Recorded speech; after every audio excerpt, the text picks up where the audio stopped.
Take 3.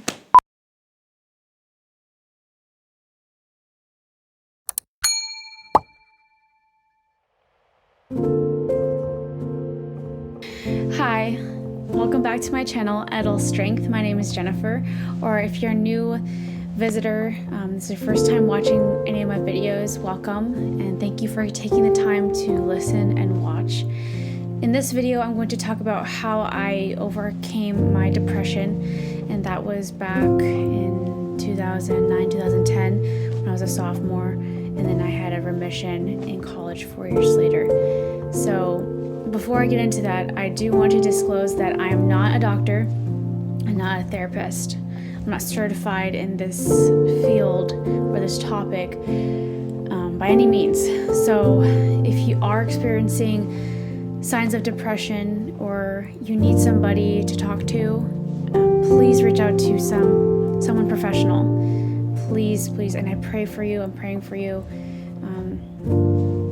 And again, this video is just talking about my experience and just talking about how I overcame my depression.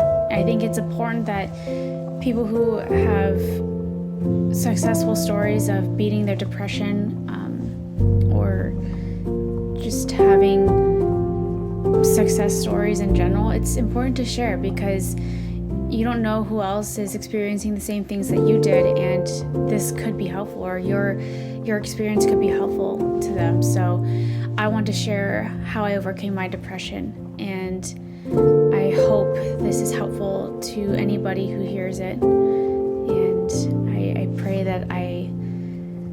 that I say the right words to help you. Now I'm going to get into it. So when I was in high school, sophomore year, I was chronically depressed. I just kept thinking negative thoughts, and I was really sad. Felt extremely lonely, though I did have a lot of friends. And I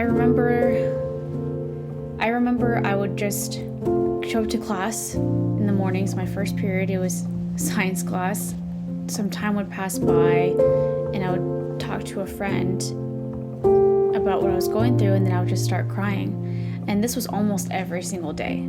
I know some students notice. I know that my teacher noticed I was going through something, and I wasn't embarrassed at that time. I was actually confused on what I was feeling and why I was feeling it, and why I thought that I had to feel that way, or I wanted to continue to feel that way. And I remember reading about this when I think I was writing an essay about depression, and I came across an article that talked about when you are chronically depressed, you sometimes will continue to think that you should feel that way. Because once you jump down that dark hole, it's hard to escape, and you think that you belong there, but you really don't. So that was my experience in high school. And I mean, the same emotions that I felt when I went into remission in college. So that's probably about the amount of detail that I want to share. I'm not going to go into what I did, all the thoughts that I was thinking, because I think it would be counterproductive. I remember when I was learning about this mental disease in high school, tell me why the school district or the school itself, I don't know who makes these decisions, thought that it was a brilliant idea for my history teacher to educate me or educate my fellow classmates, young adults, teenagers, about depression, about a mental health disease. I think that's completely wrong, in my opinion. I think that someone who is certified or a professional should be teaching about this stuff. But anyway, so I think it's counterproductive because in my experience, it just taught me how to become more depressed. I just had a negative experience with being told what people have done. So I don't want to explain the details of that. So instead, I want to explain how I overcame my depression, what helped me. And I'll explain it in 3 actions. First is admit that you're in a downfall. Admit that you could possibly be depressed, or that you have these signs of depression, and that it's not okay to feel that way. I think that there are a lot of times you hear that, oh, it's okay to feel sad, or it's normal to feel upset. Yeah, that's life, and you experience hard times and you feel sometimes upset and negative emotions, but it's not okay to stay that way. You just have to tell yourself, this is not okay. Even if you're not chronically depressed, or you don't think you're depressed and you feel sad, not convinced, just tell yourself that, hey, it's not okay to stay this way. It's normal to experience these type of emotions, but it's not normal, or shouldn't be normal, to always consistently feel these types of emotions every single day, every moment of the day. I remember when I admitted it to myself, I was actually admitting it to my mom at the same time. And we were driving in the car, and I remember telling her, Mom, I think I'm depressed. And I just broke down in tears. And that's how I admitted it to myself for the first time I was depressed.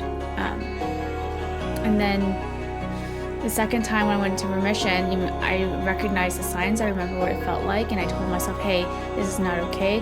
What can I do about it? So just admit it to yourself. When you're honest with yourself about your situation, then you can take the next steps, or the first steps, to fixing it. Fix your situation. The second action that I took was talking to somebody that I trust, and somebody that genuinely wants to help me, wants to help me take the right steps to healing, and genuinely will listen. And listening is super important, because sometimes you don't want to hear feedback, and you just want somebody to talk to.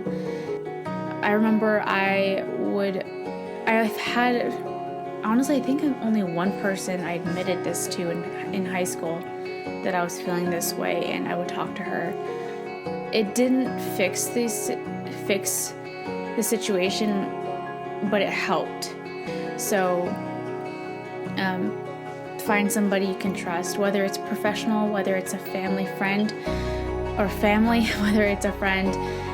Find one or a few people that will listen and you trust, and you know that genuinely wants the best for you. And lastly, and most importantly, is faith and prayer. I truly, truly, truly believe that my faith and prayer saved me.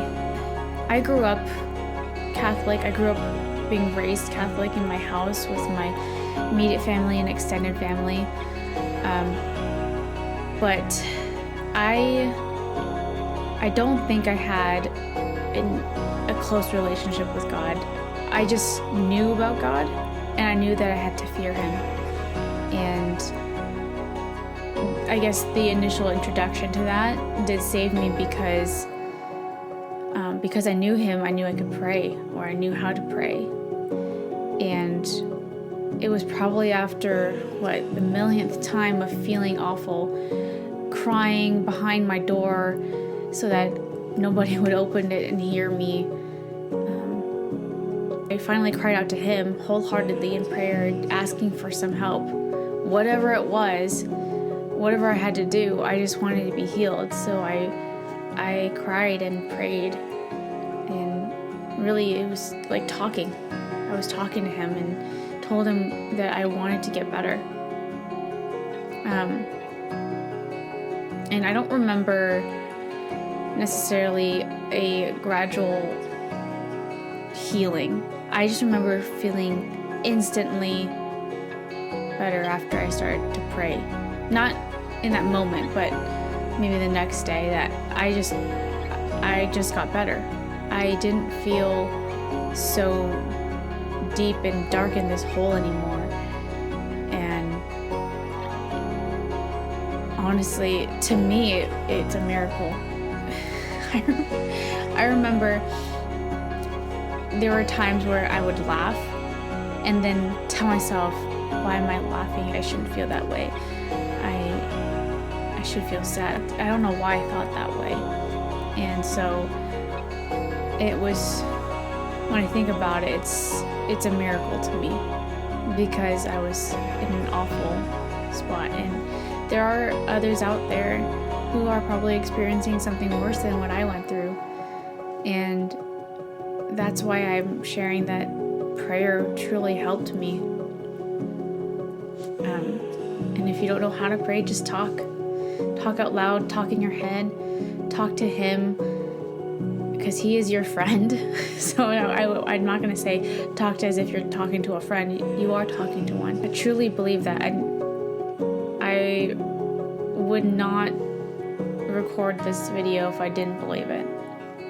So faith and prayer is the reason why I am alive today, and I'm happy today. I'm successful today. What I wish I knew was the Bible. I grew up in a Catholic family. I had a Bible. Bibles were around me, but I never turned to it. The Bible has answers that no one or anything else will give you. Honestly, your pastor, priest, your worship leader, whoever, you do get answers from them, but if you read the Bible yourself, you'll find answers that they have never told you, or answers that become more clear to you. And it's just amazing, because even if you read the same verse or same chapter over and over again, sometimes you'll find a different perspective, a different answer than the last time you read it. So I truly think that, or I truly wish that I turned to the Bible and I read the Bible, because I think it would have helped prevent me from going into remission 4 years later. There's a Bible online, Bible.com. I have the Bible app on my phone, and maybe you can start there. In the Bible app, you can search, different types of struggles, and Bible verses or chapters will be recommended to you to read. So I'm going to read a verse that truly speaks to me about this topic. But I call to God, and the Lord will save me. Evening and morning and at noon I utter my complaint and moan, and he hears my voice. He redeems my soul in safety from the battle that I wage, for many are arrayed against me. Psalm 55, verses 16 through 18. Those are 3 actions that helped me heal from depression, and I hope that you try it out if you're going through something like that. And on that note, it is the month of May. I know I'm dating this video, but I'm going to initiate a campaign called Mental Health Resiliency. If you've done something that's helped make you stronger mentally, use the hashtag and post it. I would love to see what others have been doing to build their mental health. I'll be doing that as well, and that's the campaign I'm going to go for the rest of May. Thank you so much, and I will see you next time. Bye.